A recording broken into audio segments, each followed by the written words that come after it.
Garmisch-Partenkirchen, die Partnachklamm und der Eibsee. Diese Radtour vereinigt einige Highlights hier im Süden Deutschlands und ich freue mich, euch heute mitnehmen zu dürfen in diese besondere Bergkulisse. Und dabei testen wir auch eine neue Kamera, die Insta360 X5. All das gibt es in diesem Video. Nichts wie auf!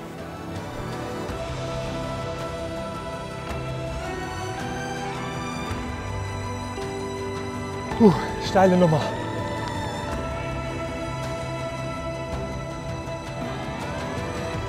Ja, und damit dürfen wir euch noch mal ganz herzlich willkommen heißen hier in Garmisch-Partenkirchen. Wir sind eben am Bahnhof angekommen und jetzt ist hier in der Fußgängerzone von Garmisch Mittagsstimmung angesagt. Wir starten von hier aus in der Nähe des Marienplatzes auf unsere heutige Tour. 50 Kilometer in Summe und 600 Höhenmeter mit einigen Highlights, das haben wir ja schon erwähnt. Aber jetzt erstmal hier stärken. Es heißt Kaffee trinken und ein bisschen was essen. Dann starten wir und treten in die Pedale.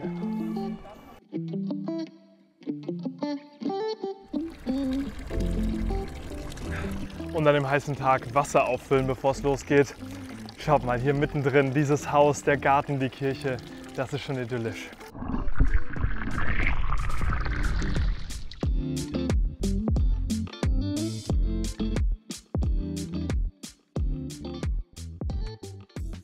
Nach wenigen Minuten verlassen wir den bekannten Wintersportort, der auch 1936 Austragungsort der Olympischen Spiele war und auch für diesen Grund zwangsfusioniert wurde. Das ist eine krasse Historie.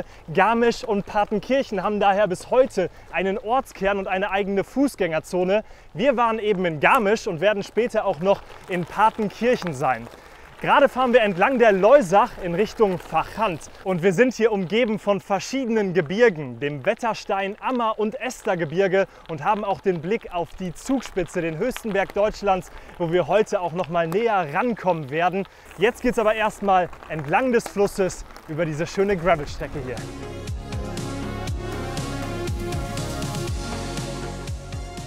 Und natürlich haben wir auch mit den verschiedenen Befestigungsmöglichkeiten der neuen Insta360 X5 gespielt, wie zum Beispiel dem Biketail Mount. Dadurch ergeben sich besondere Perspektiven, die ihr dann in der einfach gestalteten App auswählen und exportieren könnt.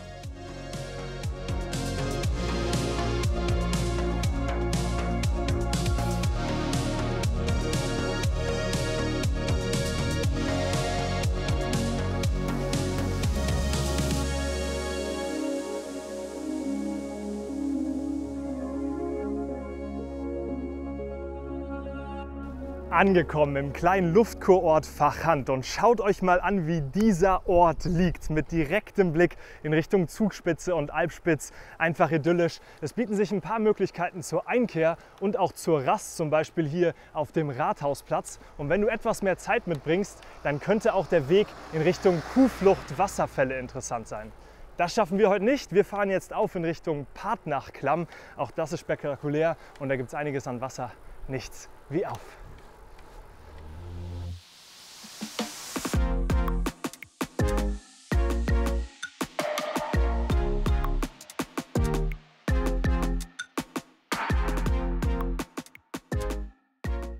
Auf in die Weide!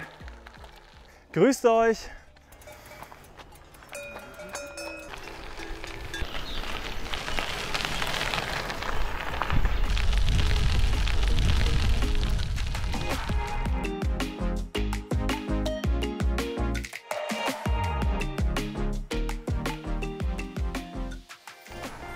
Jetzt kommen wir im historischen Kern von Partenkirchen an und fahren hier durch die Ludwigstraße. Was den Bereich hier auch ganz besonders macht, das ist die Häuserkunst und zwar die Lüftelmalerei, die wir an einigen Gebäuden sehen.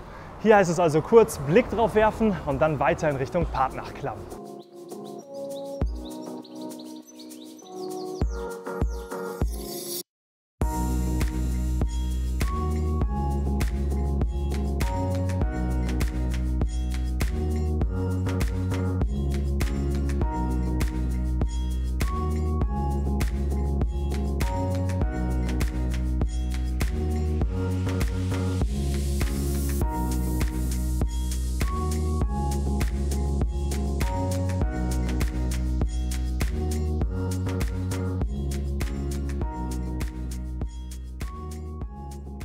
Und jetzt kommen wir hier an der Alten Dame vorbei. Der Spitzname dieser Skisprungschanze, olympische Skisprungschanze, der Millenniumsprung von Dieter Thoma 1999, Eddie the Eagle, so viele Geschichten. Ich finde das immer spannend und insbesondere bei der Vier-Schanzentournee spielt die Schanze ja wirklich eine große Rolle.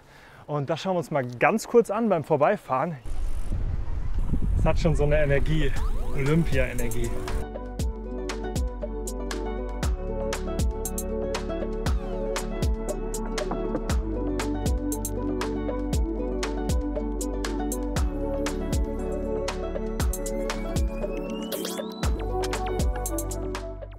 Mit dem Blick auf die Wettersteinwand rollen wir jetzt zum Eingang der Klamm.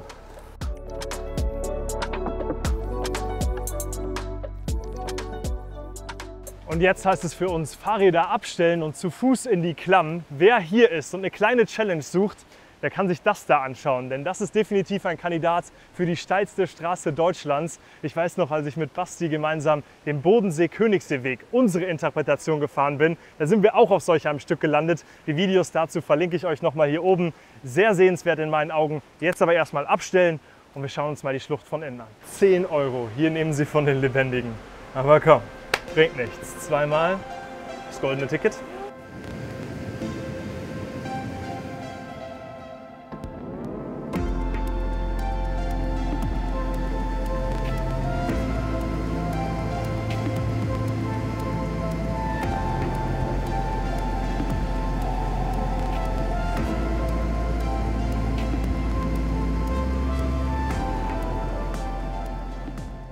Ganz schöne Abkühlung jetzt hier. Wir sind mittendrin in dieser knapp 700 Meter langen und bis zu 80 Meter tiefen Schlucht der Partnachklamm, die seit 1912 touristisch erschlossen ist und insbesondere auch geologisch sehr besonders ist.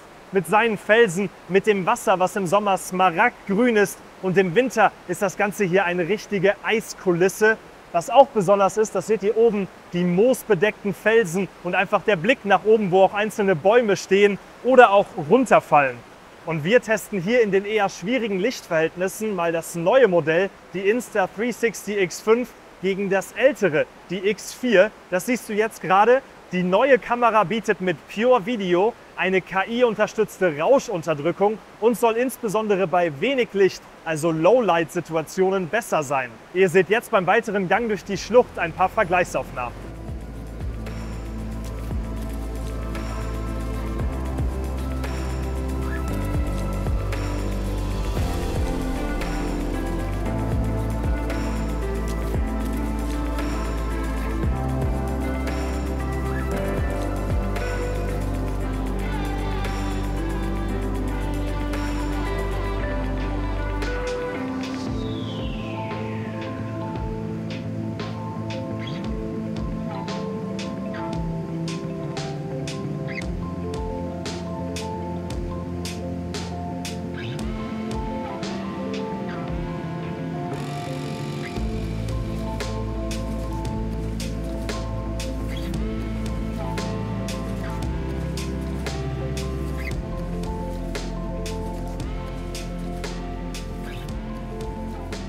Sehr schönes Erlebnis, ungefähr in der Mitte der heutigen Tour. Jetzt sind wir wieder in der Sonne, direkt kommt die Hitze und unsere Bikes sind auch noch da.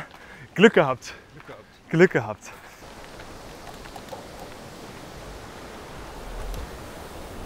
Juhu! Servus!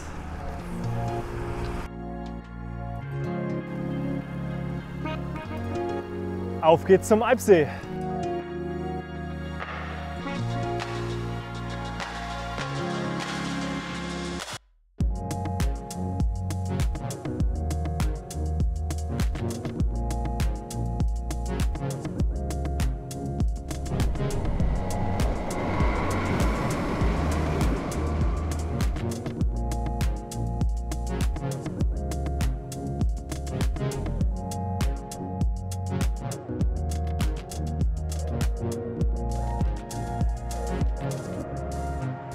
Und jetzt schaut euch dieses Panorama an, in dem wir unterwegs sind. Wir fahren geradeaus auf den Waxenstein zu. Wir sehen noch Teile des Jubiläumsgrates, einer der bekanntesten und auch beliebtesten hochalpinen Klettergrate der Ostalpen. Und wir sehen hier die Kandahar, Eine der spektakulärsten Skipisten Deutschlands. Ein Video dazu kommt nächste Wintersportsaison online. Und um euch das Ganze hier gut einzufangen, haben wir die Kamera in einen neuen Modus gestellt. Und zwar 5,7K mit Active HDR. Also ein hoher dynamischer Bereich mit insgesamt 13,5 Blendenabstufungen. Was bedeutet das genau? Naja, dass dunkle Passagen im Video an helle angeglichen werden. Das heißt, schattige Passagen, wie zum Beispiel hier hinten an meinem T-Shirt, sollten jetzt mindestens genauso gut zu erkennen sein wie helle Passagen. Und noch etwas ist neu. Linus, schmeiß mal. Das hier, also so ein Wurf, kann man mittlerweile viel besser riskieren, denn die Linsen sind jetzt auswechselbar. Bei der X4 war es noch so, dass wenn die Linse einmal kaputt war, dass die Kamera auch Fritte war. Und das ist jetzt anders. Ihr könnt mit einem einfachen Repair-Kit die X5 ausbessern, sofern die Linse dann doch mal kaputt geht. Und wir fahren jetzt weiter in Richtung Eibsee und das bei dem Panorama hier. Ein Traum!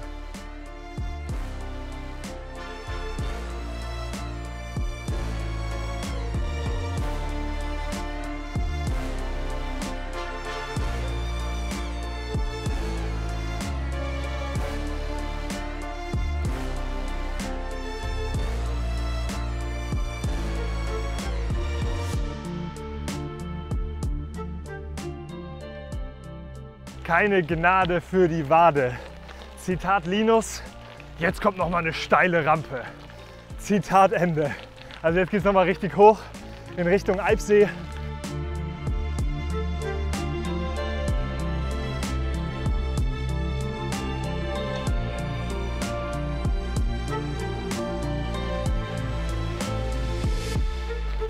Steile Nummer.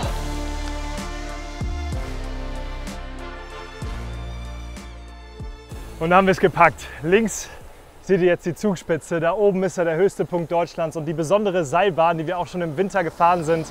Ein paar Aufnahmen dazu seht ihr gerade aus dem Archiv. Krasses Bauwerk. Und dann kommen wir am Eibsee an, den wir jetzt umrunden werden. Kommt mit.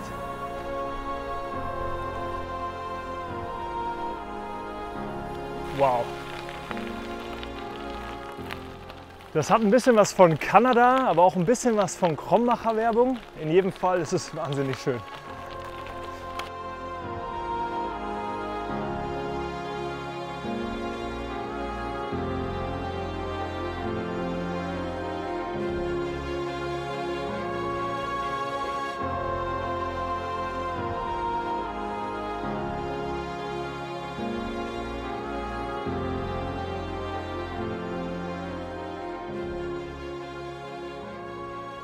Angekommen am Höhepunkt unserer heutigen Tour, wortwörtlich. Wir sind am Eibsee, direkt am Fuße der Zugspitze gelegen. Dort oben seht ihr den Gipfel mit den zwei Seilbahnen, eine aus Deutschland und eine aus Österreich. Auch das ist eine spannende Geschichte.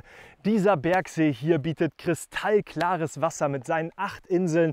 Die GPS-Daten zum Nachfahren der heutigen Tour findet ihr unten in der Beschreibung verlinkt, genauso wie die neue Insta360 X5, mit der wir heute gefilmt haben. Kurzes Fazit: Es ist das Flaggschiffmodell im Bereich der 360° Videoaufnahmen und ihr könnt damit richtig kreativ werden. Der neue Sensor überzeugt und auch die Lowlight Performance. Das Active HDR bietet insbesondere in schwierigen Lichtsituationen ein gutes Bild und was ganz besonders ist, das sind wirklich die auswechselbaren Linsen. Das haben wir im Video schon erwähnt. Wenn ihr mit der Kamera lang unterwegs seid, denkt auch an eine Zusatzbatterie oder eine Powerbank und an eine große Speicherkarte, denn bei 360° Aufnahmen, da kommt dann doch einiges an Material und an Speicherplatz zustande. Für uns geht es jetzt runter in Richtung Garmisch. Ihr seht die Aufnahmen dazu und ich hoffe, euch hat das Video gefallen. Ein weiteres ist jetzt genau hier eingeblendet. Vielen Dank an Linus hinter den Kulissen, hat richtig Spaß gemacht und euch wünsche ich einen sehr schönen Sommer. Genießt es, geht Radfahren und wir sehen uns im nächsten Video. Tschüss.